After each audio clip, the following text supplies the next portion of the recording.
So I got thinking recently, what's the most expensive figure in my collection? What's the highest quality figure in my collection? What's the lowest quality figure in my collection? What figure would I never get rid of in a million years? Well, today we're gonna look at all of those among several other categories here so we can take a good hard look at my collection and determine the strengths and weaknesses. But before we get started, make sure to like the video down below, subscribe to the channel, and click the notification bell so that way you're notified when content goes live here. That said, let's take a good hard look at my collection and identify some of the strengths and weaknesses.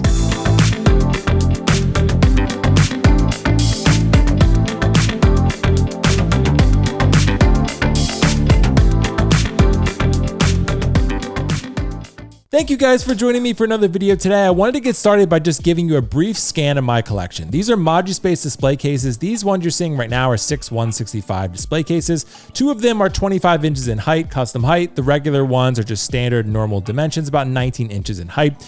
You can see I've made some room for future releases coming soon. And I've actually gone ahead and made a video game display case where Drogon originally was, because InArt is taking forever with Game of Thrones. So now I have a video game display case and more room in this bottom case for upcoming movie and TV show figures, which I'm super excited about. Guys, we have 13 distinct categories we're gonna go over today, and one more shot of my new video game case here. Super excited, plenty of room there. So first category we have here is one figure that I'll never get rid of.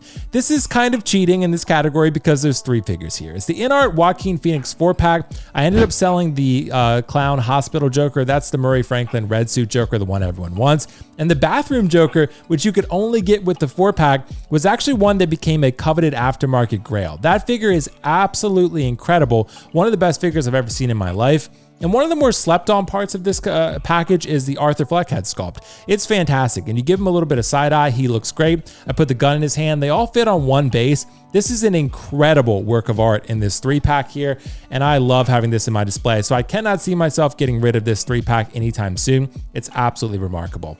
And somewhat cheating, InArt Pennywise. I have seen the prices on the aftermarket, I'm not gonna lie, it's pretty wild. But this InArt Pennywise is pretty incredible. I have 2 of them because I have the deluxe version and another collector sold me a spare InArt body, and I decided to put the second head sculpt on there. These are brilliant works of art. I do think Hot Toys is going to make an artisan version, so if you're on the hunt, don't pay crazy aftermarket prices for these. I will say the quality is certainly there. The hype is real, but I do think Hot Toys or another company is going to jump in from Welcome to Dairy here soon. I have a Hot Toys display base that I put the second InArt on and the InArt display base on the right. Both of them together look really cool. It's a really cool display with both head sculpts, and I love using both of them. So next up category, my most sentimental figure. I have a huge connection with Sephiroth from Final Fantasy VII. I have the Prime 1 statues on order, and the sentimentality comes from the fact that I watched my brother play this video game growing up quite a bit. I played the remake version on PS5, absolutely loved it. One of my favorite games of all time. But when I was younger, my brother used to play a lot of Final Fantasy VII OG on the PlayStation, and I used to watch him. So as a kid, I have fond memories of that. And since I played the remake, absolutely loved it. One of the best games that I've ever played. My first Hot Toys figure that I ever purchased, it was actually the Force Awakens Kylo Ren. So those who know me are not going to be surprised by that. I'm a huge Kylo Ren fan. So I was doing a Kylo Ren cosplay at the time, and I think someone listed a Hot Toys Kylo Ren for like $120, something crazy. And you can see there's actually a custom pirate helmet that's made by Aux Daddy Collecting Weekly. Check them out. I think it's Zach's Wonderland is his business name. This Kylo Ren is a little bit dated, but I love it. It's my first figure, one of my favorite characters of all time. Had to pick it up for 120 bucks. The best quality figure. This is going to be to the chagrin of some. It's the J&D Joker. This figure was about $1,000. You can see the smiling head sculpt. This was a second version that I bought as well. Each one was probably about $900, pretty close to $1,000 out the door. And I absolutely love both of them. I'm telling you, in hand, it's a different experience, and I got the dogs as well. So I was pretty excited to get those 2 because they go great with both Jokers. Super excited to build a Dark Knight display at some point, but the realism of that figure with the silicone and the rooted hair, hand punch rooted hair, the likeness is incredible. It's out of this world. It's amazing. So the most shelf presence, I honestly got to go with Feral Predator here. I've said this quite a bit. Feral Predator is goated Predator in my eyes. Many believe the OG Predator is goated, and I totally understand that. I'm not afraid to put myself myself in a controversial position of a take, and I do think Feral Predator is goated. I love Prey. It's my favorite Predator film. I still need to go see Badlands. I've heard amazing things, and Hot Toys knocked this figure out of the park. The seamless torso, the overall proportions, the size, the bulk of this guy, the light up LED helmet. It is a remarkable piece. It's so good with the real rubber dreadlocks. It's pretty cool. So the viewer voted favorite figure. I ran a poll and I asked viewers on my channel, what's my favorite figure, their favorite figure that I own, and it was actually this Anakin. It was the Sith Apprentice Darth Vader, which I infamously paid about $1,200 for on the aftermarket because it was rare, Star Wars Celebration version at the time, and Hot Toys decided to re-release it in a different format for like $450. So kind of got screwed on that one, but the viewers apparently love this Anakin. They love Darth Vader Sith Apprentice, and who am I to deny them? So this is the viewer voted favorite figure in my collection. I was a bit surprised to see this, actually. I thought it was going to be Gandalf. The most surprisingly great figure, I honestly got to go with the Hot Toys Carnage. Hot Toys Carnage from Venom, Let There Be Carnage is incredible. I really can't see myself moving on from this figure anytime soon. It has too much presence and Carnage is too cool of a character. I liked the film well enough overall. I thought it was solid, like an 8. I really didn't think it was great. I thought it had some flaws, but it was fun. It was a good time overall, and this figure is remarkably good. The texture on the suit, the rubbery gooiness, the symbiote vibe on it is pretty awesome. You get 2 head sculpts with the teeth and of course with the tongue. I like the teeth look, so I'm going with that here. Carnage is incredible.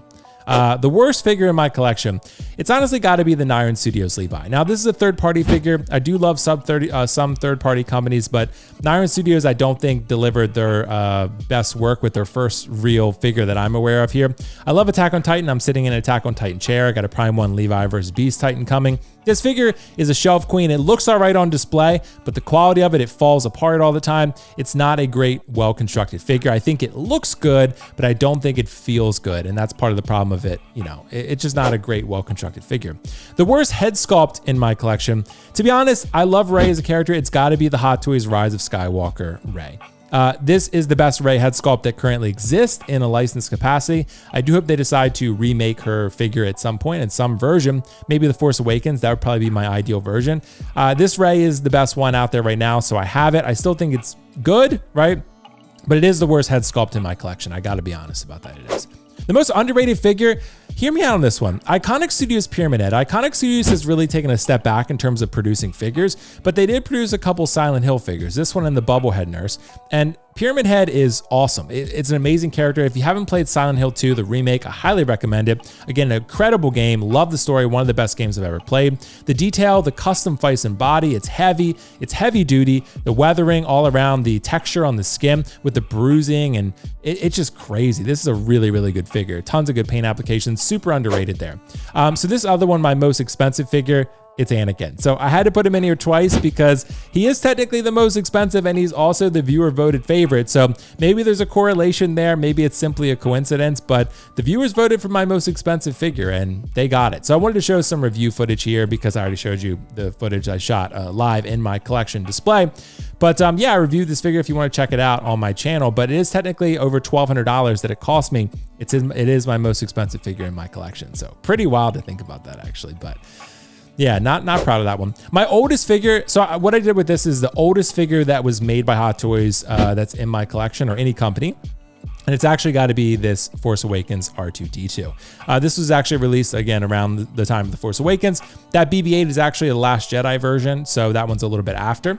And this R2 is pretty wild. It's a good figure. The electronics in mine aren't working super great, but it's a solid R2, in my display, and I'm happy with it instead of going to pay crazy prices for, an original trilogy version. I think they all look pretty similar. This one's slightly more weathered. My newest figure in my collection is actually the InArt Legolas. So my review was somewhat controversial. People didn't love that, I gave the figure an 8. I said it was pretty good, but not the best InArt figure. I think it's one of their poorer head sculpts, but I think it's still pretty good. I do have a good Lord of the Rings display. As you can see here, I got the Nazgul, Gandalf, Aragorn, and of course Legolas. And Gandalf does need a restyling of the hair. There's no doubt about it. I've done my best with it for now, but eventually I will decide to rework it and, probably make it look a little bit better. Still, Legolas, I'm very happy overall that I have a Legolas. InArt did a solid job here. I do wish it was a little bit better, but still. it's still pretty good. Thank you guys so much for joining me for this video today. Make sure to drop a comment down below. Let me know where you agree and let me know where you disagree with me on my selections for this video. If you have any thoughts on the figures that I presented in this video, maybe you think they're mid, maybe you think they're S tier, as the kids say, maybe you think they're even sub-mid possibly. Make sure to let me know in the comments below. Let me know if you think I'm crazy, because I always enjoy having those interactions. It's always fun to talk about art and see how we differ in our interpretations. J&D Joker is probably going to be the main one. I can already feel that. So we'll just see what happens. Guys, if you like this video, make sure to like it down below, subscribe to the channel, and click the notification bell so that way you're notified when content goes live here. Thank you for supporting me and watching another video. Hopefully you had a good time with it. Let me know what else you'd like to see from this channel in the comment section below. Plenty of content on here, live streams, reviews, and of course helpful guides and fun countdown lists like this, among other things that are coming soon. Guys, thank you so much for joining me. I'll catch you in the next video. Peace out. See you later. Bye.